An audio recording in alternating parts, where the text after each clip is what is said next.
भाजपचे आमदार आशिष शेलार यांनी काँग्रेस, शरद पवार पक्ष आणि ठाकरे गटावर ट्विटरच्या माध्यमातून सडकून टीका केली आहे।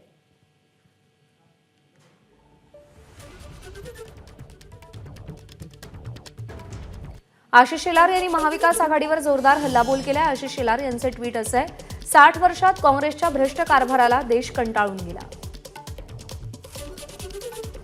देशविरोधी तुकडे तुकडे गँगची काँग्रेस झाली आहे।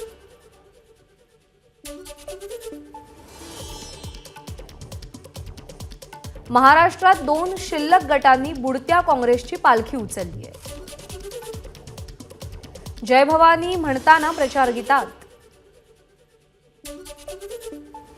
मग तुमच्या खुर्चीचे मतलबी मार्ग याकूबच्या कबरीकडे कसे जातात। एबीपी माझा, उघडा डोळे बघा नीट।